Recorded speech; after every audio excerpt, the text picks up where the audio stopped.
नाज़रीन, KNN news live के साथ मैं हूं कायनात मलिक। साबिक वज़ीर आज़म शाहिदा खान अब्बासी मीडिया से गुफ्तगू कर रहे हैं।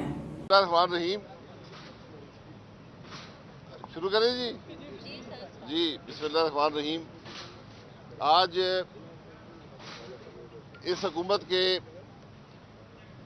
जो यू टर्न की कहानी है उसमें एक बड़ा यू टर्न पिछले चंद दिन में देखने में आया है, और ये बड़ा अनोखा यू टर्न है कि पहले एक यू टर्न लिया गया, फिर उस यू टर्न पर एक और यू टर्न लिया गया।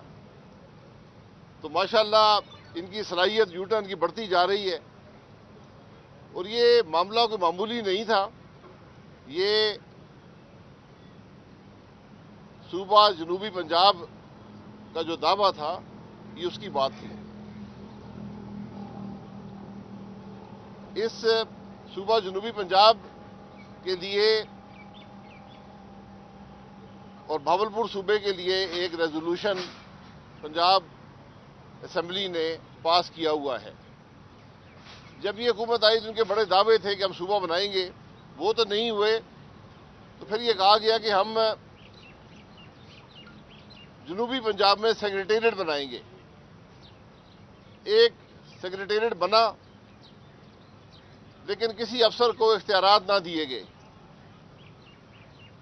और ये लूला लंगड़ा एक सेक्रेटेरिएट जहाँ ना लोगों के मसाइल हल होते थे बल्कि अवाम पर एक मजीद बोझ पड़ गया, ये सेक्रेटेरिएट बना रहा।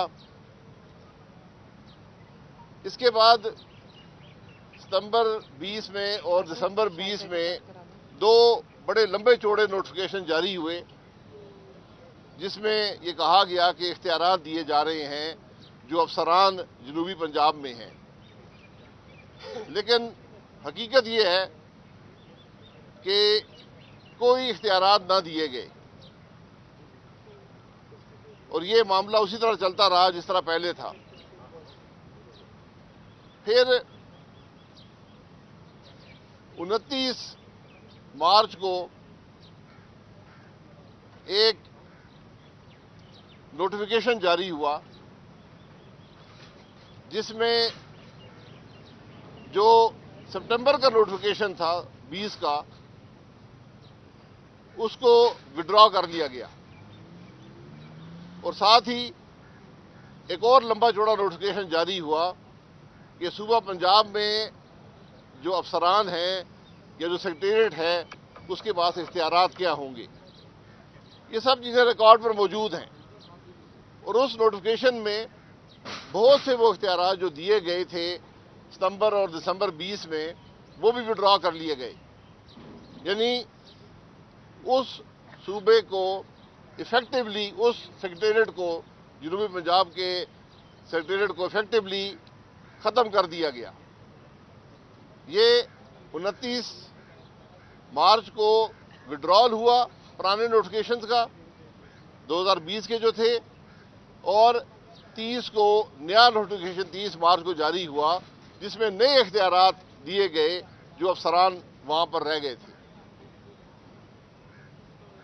अब एक दिन और गुजरा, पहली तारीख को जो 29 को जो नोटिफिकेशन जारी हुआ था विड्रॉल ऑफ पावर्स वाला, उसको वॉइड एब इनिशो कर दिया गवर्नर साहब ने। वॉइड एब इनिशो यानी कि जो 2 दिन पहले हमने जारी किया था नोटिफिकेशन, वो कानून में एग्जिस्ट ही नहीं करता। और साथ ही एक और नोटिफिकेशन जारी हुआ, जिसने मार्च 30 को जो जारी शुदा नोटिफिकेशन था जनूबी पंजाब के अफसरान के जो इख्तियारात कम किए गए थे, उसको भी विड्रॉ कर लिया। तो ये 3 दिन की सर्कस 29 तारीख, 30 तारीख और पहली तारीख जो जनूबी पंजाब से खेली गई है, ये इस हुकूमत की कामयाबी है। इसमें वफाकी वज़रा ने भी, सूबाई वज़रा ने भी बयान भी दिए कि हमने बड़ी कामयाबी हासिल की है। हुकूमतें इस तरह नहीं चला करती। हुकूमत डेली वेजेस के लोग नहीं चला सकते। हुकूमत रोज अपनी पॉलिसी बदलती नहीं है। وفاق میں آپ نے دیکھ لیا کہ ہر روز پالیسی بدل جاتی ہے، ہر آدمی پریشان ہے، پورا ملک کی معیشت ڈوب گئی ہے۔ اسی کا ایک نمونہ آپ نے جنوبی پنجاب میں دیکھا ہے کہ یہ لوگ نہ اس صوبے سے سنسیئر ہیں، نہ یہ وہاں کے عوام سے ہمدردی رکھتے ہیں، صرف ایک تماشا لگانا، ایک دھوکہ دینے پر اکتفا ہے۔ ہم نے پہلے دن سے کہا ہے صوبہ بنانا ہے، اسمبلی میں بل لے آئیں، اس میں کیا مشکل ہے؟ یہ طرح طرح کے تماشے جو بزدار صاحب نے لگائے ہوئے ہیں، یہ اب وہ کرنے کی ضرورت کیا ہوتی ہے؟ حکومت جو کام کرتی ہے بڑی سوچ سمجھ کے کرتی ہے۔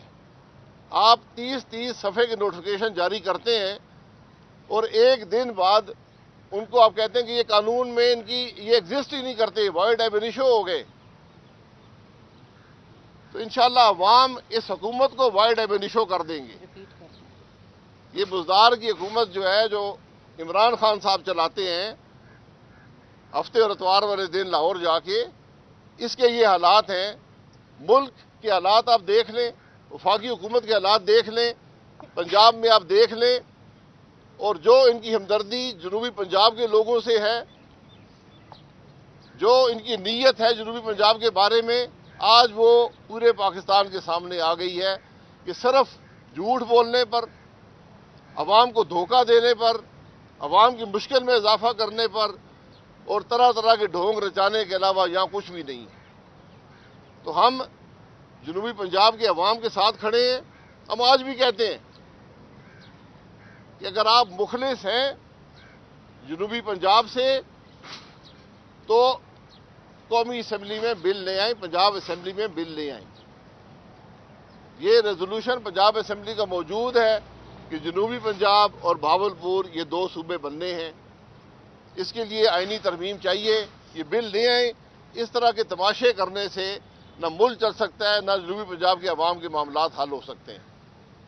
یہ بھی ایک حقیقت ہے کہ جتنا کام شہباز شریف صاحب کی حکومت نے جنوبی پنجاب میں کیا، اس کی کوئی مثال پاکستان کی تاریخ میں نہیں ہے۔ ایک ایک روپیہ گن لیں۔ اگر یہ بزدار صاحب کی حکومت اپنے 3 سال میں اس کا 10واں حصہ بھی کر سکی ہے تو پھر ہم کہیں گے بڑی کامیابی حاصل کی ہے۔ یہ آج اس ملک کے حالات ہیں، آپ کے سامنے رکھنا اس لیے ضروری تھا کہ یہ تماشے جو ہیں ملک میں، تماشوں میں ملک نہیں چلتا۔ میں بار بار کہتا ہوں یہ سرکس نہیں ہے، یہ 23 کروڑ کا ملک ہے، یہ 13 کروڑ کا صوبہ ہے، اس کے ساتھ آج یہ معاملات اس حکومت کے ہیں۔ تو ہم اس کام کی مذمت کرتے ہیں اور انشاءاللہ جنوبی پنجاب کے عوام کے ساتھ کھڑے ہیں۔ ان کی جو ضرورت ہے، جو ان کی رائے ہے صوبے کے بارے میں، اور صرف جنوبی پنجاب میں نہیں، ہزارہ میں بھی صوبے کی ڈیمانڈ ہے، پاکستان میں جہاں بھی صوبے کی ڈیمانڈ ہے، یہ معاملات قومی اسمبلی میں، سینٹ میں، صوبائی اسمبلیوں میں ڈیبیٹ ہو کر یہ معاملات حل ہوتے ہیں۔ ہم نے اس کی مثال آپ کو دی ہے کہ فاٹا کا معاملہ تھا، حکومت کے جانے میں 6 ہفتے باقی تھے، لیکن ہم نے تمام سٹیک ہولڈر سے، تمام سیاسی پارٹیوں سے مشاورت کر کے وہ کام بھی آپ کو کر کے دکھایا۔ تو آج کیا مشکل ہے کہ 3 سال گزرنے کے بعد بھی نہ جنوبی پنجاب کا صوبہ بن سکا ہے، نہ بھاولپور کا صوبہ بن سکا ہے، نہ ہزارے کی بات ہو سکی ہے، نہ کسی اور جگہ جہاں پر عوام کی ڈیمانڈ ہے۔ صوبے ملکوں میں بنتے رہتے ہیں، اس بات پر ڈیبیٹ کر لیں گے کہ ہو سکتا ہے پاکستان کے مسائل کا حل اسی بات میں ہو کہ ہمیں جہاں بھی عوام کی ڈیمانڈ ہے مقامی طور پر ان کے مسائل حل کرنے کے لیے صوبے بنانے کی ضرورت پڑ جائے۔ تو یہ معاملات اس وقت ہوتے ہیں، ان کا حل اس وقت نکلتا ہے جب ایک حکومت عوام کے مینڈیٹ سے آئی ہو، چوری شدہ الیکشن سے نہ آئی ہو، جس کو عوام کے دکھ اور درد کا پتہ ہو، جو عوام کی تکلیف جانتی ہو۔ جو مسلط کی ہوئی حکومتیں ہوتی ہیں وہ ملک کو درد کے علاوہ کچھ نہیں دیتی۔ یہ آج پاکستان کی حقیقت ہے۔ جی آبائی صاحب یہ بتائیں کہ آج ایوان کے اندر جو بڑا ایوان ہے پاکستان کا، جس میں چاروں صوبوں کی نمائندگی بھی ہے، وہاں پہ اپوزیشن ایک واضح تقسیم نظر آئی ہے۔ तो मुस्तकबिल में क्या आज नोटिफिकेशन भी आपने उनको एक शो का नोटिस भी दे दिया है, तो उसका जवाब कब तक इंतजार करेंगे और मुस्तकबिल में पीपल्स पार्टी से कोई राय एक हो सकती है? अपोजिशन में तकसीम नहीं है, अपोजिशन के उन मेंबरान से तकसीम है जो हुकूमती बेंचेस से आए हैं, उनको वापस हुकूमती बेंचेस पे जाना चाहिए। ये दुनिया में कहीं इसकी मिसाल नहीं है कि हुकूमती बेंचेस से अरकान उठ के अपोजिशन बेंचेस पर बैठे हों और अपोजिशन लीडर उनकी मर्जी से बना हो। तो ये जो फ्रेंडली अपोजिशन है वो हमें नहीं चाहिए, हकीकी अपोजिशन चाहिए और वो इंशाल्लाह आपको सेनेट में मिलेगी। सर, मौलाना फजल रहमान बीमार हैं तो उनकी एब्सेंस में जो सीनियर नायब सदर हैं पीडीएम के, वो इजलास बुलाकर फैसले कर सकते हैं? नहीं, कोई ऐसा फैसला नहीं हो सकता, क्योंकि कोई इजलास जो है वो फजल रहमान साहब की मर्जी के बगैर नहीं हो सकता। तो ये शबखून मारने की जो कोशिशें हैं ये कभी कामयाब नहीं होगी। ये लोगों की ख्वाहिशात बहुत सारी हैं, लेकिन सियासत जो होती है वो एतमाद पे होती है, इत्तेहाद एतमाद पे चलते हैं। उस एतमाद को अगर तोड़ा जाएगा तो फिर जवाबदेह आपको होना पड़ेगा। कितना छोटा है? पीपल्स पार्टी की पंजाब में नशिस्तें नहीं है, ना अदम एतमाद वो ला सकती है। पीपल्स पार्टी के चेयरमैन बार बार ये कह रहे हैं कि हम नॉन लीग को ये मशवरा दे रहे हैं कि हमजा शहबाज को अपोजिशन लीडर बनाया जाए, जिस पे वो नहीं मान रहे, इस वजह से मामला खराब हुआ। क्या हमजा शहबाज साहब अपोजिशन लीडर हैं पंजाब असेंबली? वज़ीर वज़ीर आला कौन बनाएंगे? पीपल्स पार्टी के एरिया पांच एमपीए के साथ अगर वहां भी वो हुकूमती बेंच से एमपीए पकड़ के ले आए तो फिर क्या शायद ये काम हो जाए। सर, ये सेनेट में हुआ, इसके बाद क्या आसिफ जरदारी साहब का और नवाज शरीफ का कोई बराह रास्त ही रब्ता हुआ है और मरीम का और बिलावल का कोई बराह रास्त ही रब्ता है? माजी में वो व्हाट्सएप पे आपस में राब्ते में थे। देखिए, उनके राब्ते की ना हुआ है ना ज़रूरत है। ये पीडीएम का मामला है, पीडीएम का फैसला था, उसको तोड़ा गया और ना सिर्फ तोड़ा गया बल्कि जो पीडीएम का बुनियादी बयानिया है कि मुल्क को आइन के मुताबिक चलाया जाए, उसको तोड़ते हुए हुकूमती बेंचेस से लोग अपोजिशन पर बैठाए गए और लीडर अपोजिशन बनाया गया। तो क्या आप समझते हैं कि जो पीपल्स पार्टी है वो एस्टैब्लिशमेंट से मिल गई है? अपेरेंटली तो वो पीटीआई की गवर्नमेंट से है, तो एस्टैब्लिशमेंट का रोल है बीच में या खुद से पीपल्स पार्टी चली गई उधर? इसका जवाब वही दे सकते हैं।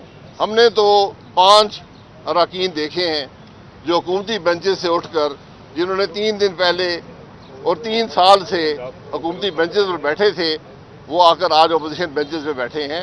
अगर ये हकीकी अपोजिशन है तो अदम एतमाद कल ही मूव करें ताकि 57 मेंबर्स के वोट पड़े और यूसुफ गिलानी साहब वो सीट जो उनको पीडीएम ने दी थी, जिस पर वो हमारी नज़र में कामयाब भी हुए थे, चेयरमैन सेनेट की, उस पर बैठ सके। तो सर, ये पीडीएम की जीत नहीं है कि अगर हुकूमत के लोग हुकूमत को छोड़ के तो पीडीएम के प्लेटफॉर्म पे या अपोजिशन के साथ आके बैठ जाते हैं, तो ये तो पीडीएम की जी यकीनन पीडीएम की जीत है। इसलिए मैं कह रहा हूं कि आप जल्दी से अदम एतमाद करें ताकि दूध का दूध पानी का पानी हो जाए कि पीडीएम कितना जीती है और कितना हारी है। रमजान से पहले या रमजान में सरप्राइज लास्ट मुमकिन है पीडीएम का? और क्या ये अभी फैसला नहीं हुआ, अभी उससे पहले भी हो सकता है। अभी रमजान शरीफ में तकरीबन 6 दिन बाकी है, 5 दिन बाकी हैं, उससे पहले भी हो सकता है। ये सारे मामले में अंपायर आपको न्यूट्रल लगा है या अंपायर किसी खिलाड़ी का साथ दे रहा था? कौन सा एम्पायर? अंपायर एम्पायर भी बहुत से हो गए।